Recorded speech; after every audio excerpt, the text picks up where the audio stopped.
जय श्री कृष्ण अभिषेक। जय श्री कृष्ण अंकल। आइए आइए, हम आप ही का वेट कर रहे थे। क्या बात है, घर में कोई नहीं है? सब लोग चेंज कर रहे हैं। अच्छा अच्छा। आप आइए ना, बैठिए ना। जन्मदिन की हार्दिक शुभेच्छा। बहुत बहुत धन्यवाद। Thank you uncle. आइए बैठिए ना।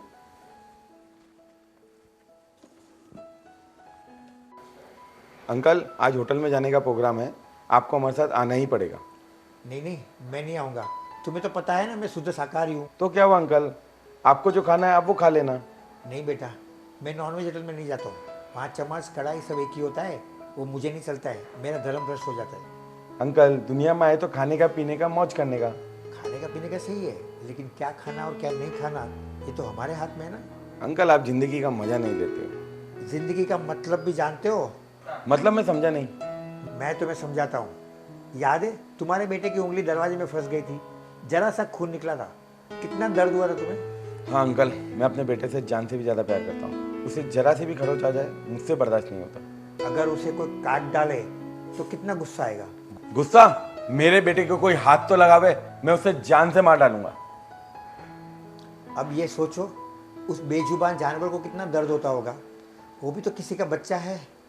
क्या उसकी ज़िंदगी की कोई कीमत नहीं है? अपने बेटे को तो खरोच नहीं आनी चाहिए, दूसरे के बच्चे को तुम खा जाते हो। बेटा, हमारा सनातन धर्म जो है ना, वो जीव दया का है, जीव हिंसा का नहीं है। हम हर जीव में शिव को देखते हैं। शिव बोले तो? शिव जी, शंकर भगवान। ये जो हमने धर्म को छोड़ा है ना, इसीलिए हमारा पतन हो रहा है। वैसे भी भारत तो खेती प्रधान देश है, हमें नॉनवेज खाने की ज़रूरत ही नहीं है। जिस देश में सब्जियां नहीं मिलती वहाँ नॉनवेज खाना उनकी मजबूरी है, और हमारी बेवकूफ़ी। पर अंकल, आप जानते नहीं हो, नॉनवेज से हमें प्रोटीन और विटामिन मिलता है। अच्छा, प्रोटीन्स और विटामिन के लिए तुम जानवर को खाते हो। जानवर को प्रोटीन्स कहाँ से मिलता है? घास फूस से। बीच में से जानवर को हटा दो, सीधा घास फूस खाओ। वैसे गूगल पे सर्च करके देख लेना, 80% शाकाहार से हमें प्रोटीन्स और विटामिन मिलते हैं।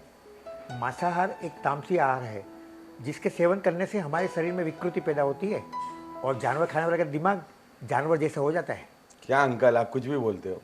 क्यों? हमारे में कहते नहीं है, जैसा आहार ऐसा विचार। पर अंकल, हम अंडे तो खा ही सकते हैं ना, क्योंकि अंडे से तो हमें प्रोटीन मिलता है। अंडे पेड़ पे उगते हैं या उसकी फसल होती है? अंडे कहाँ से आते हैं? मुर्गी से। और मुर्गी कहाँ से आती है? अंडे से। अब तुम सोचो, खाना है या नहीं खाना है। मैं तो कहूँगा संडे हो या मंडे, कभी ना खाओ अंडे। वाह अंकल, क्या बात कर दी आपने तो। वैसे नॉनवेज से तुम्हें बीमारियां भी हो सकती है। वो कैसे? तुम जिस जानवर को खाते हो, अगर उसे कोई बीमारी होगी तो वो बीमारी तुम्हें भी होने वाली है। डॉक्टर के पास चेक करके तो जानवर को काटते नहीं है, और उसके शरीर में बचे मल मूत्र को भी तुम खा जाते हो। छी छी छी, अब तो मुझे वॉमिट होने लगी है। बस भी करो अंकल। ये हमारा पेट है, कोई कब्रिस्तान नहीं। बाप रे, मेरा तो सर चकराने लगा है। ऐसा तो मैंने कभी सोचा भी नहीं था। आज का जनरेशन है ना, बुद्धिजीवी लोग घर में कुत्ते और बिल्लियों को पालते हैं और मुर्गे और बकरे को खाते हैं। ये कौन सा पशु प्रेम हुआ भाई? वैसे भी गली के कुत्ते को तो कोई नहीं पालता है। अंकल, आपने तो मेरी आंखें खोली। दिल से आपको नमन करता हूँ। जीते रहो बेटा, जियो और जीने दो। आज मैं अपने बेटे की कसम खा के कहता हूँ, जिंदगी में कभी नॉनवेज को हाथ नहीं लगाऊंगा। वाह बेटा, ये सुन के मुझे बहुत अच्छा लगा। आज हम सब प्योर वेज होटल में जाएंगे। अब तो मैं भी साथ में चलूँगा। आप सबसे अनुरोध करते हैं, अगर किसी जानवर का भला नहीं कर सको तो कोई बात नहीं, पर उसे खाओ भी नहीं। हमारी वीडियो को ज़्यादा से ज़्यादा लाइक करें, सब्सक्राइब करें और शेयर करें। आपका एक फॉरवर्ड किसी की आंखें खोल सकता है, तो ये भी पुण्य का काम है। जय श्री राम। राधे श्याम।